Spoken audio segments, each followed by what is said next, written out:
Your 20s, I don't know what you did in your 20s, but my 20s have been like this crazy roller coaster that have just like, it hasn't stopped. And I'm like, holy shit, this is what they meant by the 20s. Or psychotic. I mean, you're just over being 10. Yeah, literally. You were 10, 17 years ago. And you feel like you know everything, man, when you're 22 and 23. It's so scary. Of course. The decisions and shit you make, it's crazy. You got into making music.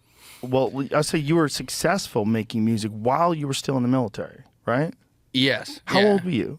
22 when I started. Wow. I started putting videos on Twitter, and it was psychotic. It was crazy, because I did it for like, I get all these messages all the time from people who are like, hey, man, I was around when you released Heading South. I've been here from the beginning. And I'm like, wow. Really? The very beginning, you know? And I started putting videos on Twitter back in like 2017. And then I just kept doing it and doing it and doing it. Because I was in the Navy. I had a lot of shit going on. I didn't believe in therapy because that's crazy in the Navy, you know? And I started just making music. And I started posting them on Twitter. And I'd get like 5 or 6 likes. And I didn't care. It was nice. It was nice to go home. It was nice to go home and feel the way I did and write and put music on Twitter. I don't know. It was kind of my validation in the world of I can write a song at least. Right. And then, man, I was training in Florida, and one day I put like 4 or 5 videos up, and they just went like crazy viral. And I was like, cool, neat. And then my life just kept going up and up and up. And I was like, at that time, did you have any? What were your aspirations about recording? No, I didn't even know what it was. That's why all my beginning Really? records are shitty. You never thought they're not shitty, but see, when I recorded this, I was about to like go inside. I was like, whatever, I'll just throw this on the internet. And it was like the number like an iPhone. And it was like the #1 voted Reddit video in the entire like world, I think. I don't know. But I was like getting calls from people. I'm like, what the hell's going on? Everyone at work's like, you're going viral. I was like, what? And we're like literally like learning how to load missiles and shit. I'm like, cool. Sick, man. And it's been crazy. And I never in my life envisioned being a musician ever. Really? Period. No. I thought I was gonna. My old man was in the Navy for 25 years. He was a Master Chief. My mom was in the Navy. My grandpa was in the Navy. Both. Yeah, just that like whatever. And I was like, I'm gonna be in the Navy till the day I die, probably, until I retire at least. And that was it. That was gonna be my life. And I was thinking about it yesterday, how crazy my reality is now. Like coming back to Oklahoma and being around people, and people like coming to get me in diners and being like, take a picture with me. I'm like, what is going on, man? And there's like 700 people hating me online. I'm like, bro, I didn't fucking mean to do this. I'm sorry. It's crazy. Wow. I just kept going. It's crazy. It's absolutely crazy. Yeah, it is a crazy story, right? It is, yeah. And being in the Navy for like 9 years beforehand is even crazy, because no one ever talks about that. I'm like, bro, I busted my ass, man. I was like in Africa and fucking Bahrain and stuff, and I was like, what'd you do in Africa and Bahrain? This is a crazy story in itself, but I won't tell the whole thing. Tell the whole thing. Shit. Okay, so crack open a second Bud Light and let's go. Like I said about my dad, he was in the Navy for like 25 years. So I was, hey man. Look at you. Hey man. Dork, bro. I've always loved Dress Blues though. That is sick. You ever heard that song Dress Blues by Isbell? No. It's beautiful. It's beautiful. But my dad was in the Navy for like 25 years, and my mom was in the Navy. Like I said earlier, my grandpa was in the Navy. And so growing up, when I was like 14 years old, I was like, man, I'm going to be in the Navy. That's all I want to do. I want to like die for this country, man. It's the best country in the world. I want to be in it. I want to experience that whole like Empire State Building thing where you're devoted to something. Yeah. And so I turned 17, and my dad was a recruiter in Oklahoma. And I was like, okay, cool. So he like helped me get recruited. And I was supposed to go in the Navy as a diver, but shit fell through. My dad was like, it'll be fine. You'll get to boot camp, and they'll ask you if you want to be a diver. And then you could just say yes, and it'll be fine. So I was like, okay, sick. So I get on a fucking bus, and I'm like, let's do this. And I was nervous. I was scared, man. I was terrified, because as like a kid, you don't really know what to expect in the military. And I like end up at boot camp, which is crazy. And I was terrified, and then I realized it was all just kind of routine and stuff like that.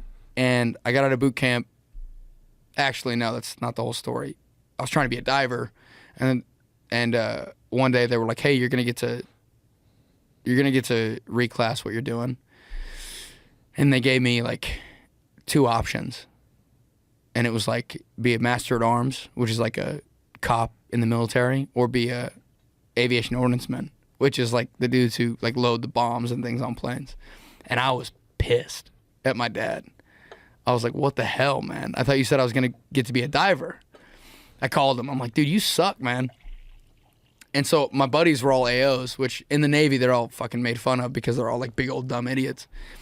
And then I became an AO, and I went to A school to be an AO. And it was amazing, man. I met some of those beautiful people I've ever met. I've learned more than I've ever learned. But while I got stationed in Nebraska, and I hate this. I'm not gonna oversell this because I don't want to sound tough. But I trained to be a SEAL for like 2 years with this guy named Senior Chief Lundquist out of Omaha, Nebraska. And I trained really, really hard. I took a bunch of these PSTs, and I would call my mom like every day. She would ask me how far I ran, how far I swam, how much I lifted and shit. And then I don't take it lightly either. I'm not tough. It never happened. But I wanted to go to Buds really bad because, like I said, I wanted to do something that was like, greater than myself. And then the day my package came back for the Buds thing, my mom had died. And I was like, well, fuck, man, this sucks. This is crazy. And all the while I was an AO, and I hated it. I was like, oh, shit. Now I got to be an ordnanceman.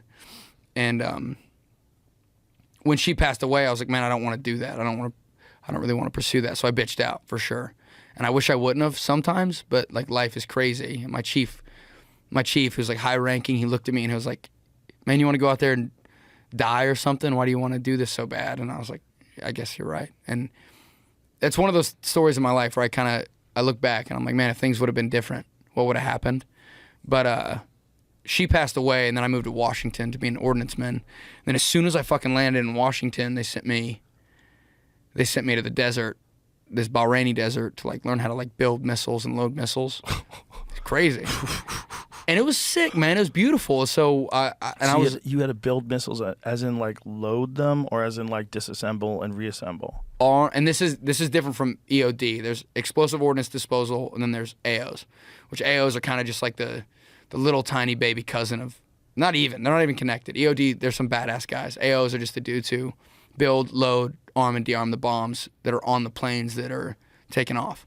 Just build bombs. No big deal. Yeah, it's cool, man. It's neat. And, but fucking, it's crazy. So I was in the desert, man. I was fucking like 19 years old. Like, oh shit. Okay, I'm here. And I was a sand sailor for sure. I never like was on a ship.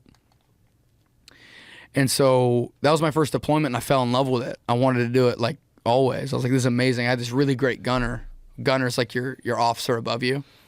And he just inspired me so much to be the best that I could be like every day. So I'd go into work and dude, I was a fucking kiss ass. Like in the Navy, everyone hated me because I was like, let's do it. Let's go to war, man. Let's go. And we were just doing simple shit like eating dinner, you know? And, but I fell in love with it, and I wanted to do it forever. And so we would like launch planes out and like do the keys and shit to arm the missiles that took off and things like that. And I forgot what your damn question was. I'm so sorry. Like at the very beginning. I don't remember what the exact question was either. Oh yeah, just being in the Navy in general. And what were we talking about? We were talking about something in specific. You had a specific story. Exactly. And then I said I didn't want to tell the whole story, and then God damn it.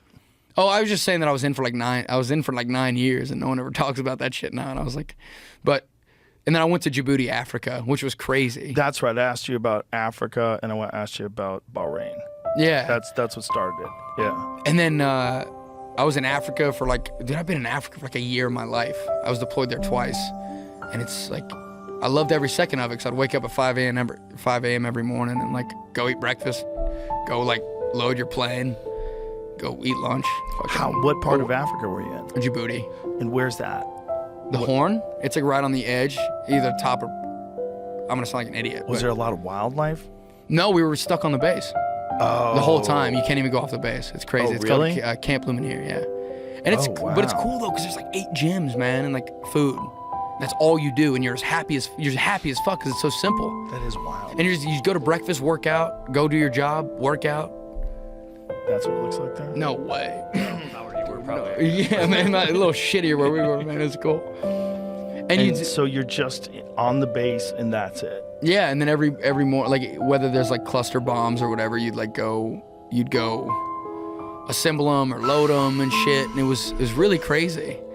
Yeah, and then like I said, one day I just like ended up like it was overnight. One day I just like went to fucking Jacksonville, Florida, and was playing my guitar on Twitter, and it like blew up. And then my chief was like, "Hey man, this is crazy. You gotta fucking this is a conflict of interest, man. Right. You can't." You're I was famous. I was like, I think they were scared that I would show up to work and just be like, "Fuck you guys, man. I don't need this." You know, it never happened. I would never do that because I was so devoted to being in the Navy. But they thought they were losing all power over you. Exactly, which is crazy to think about, man. And I had this fucking my gunner one day comes up to me and he's like, "Hey man, this is getting crazy. You got to get out of the Navy."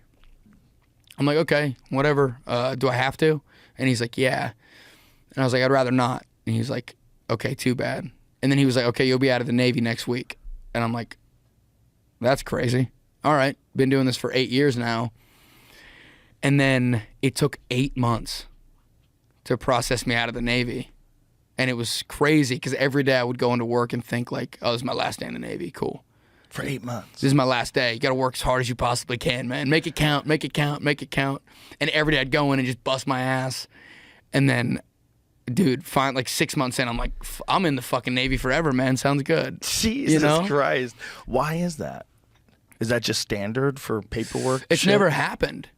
It's never had, like, I think, don't quote me, but like Elvis Presley was the last guy who got like honorably discharged out to make music. And I'm not like being arrogant in that either. I think that's true. And it just never happens like that. There's been a lot of stuff with like NFL players who are like at the academy, the Naval Academy, who like are really good at football and getting drafted to the NFL. They have to like get transferred out and stuff like that. But it's never happened like some Joe shit the ragman AO like me.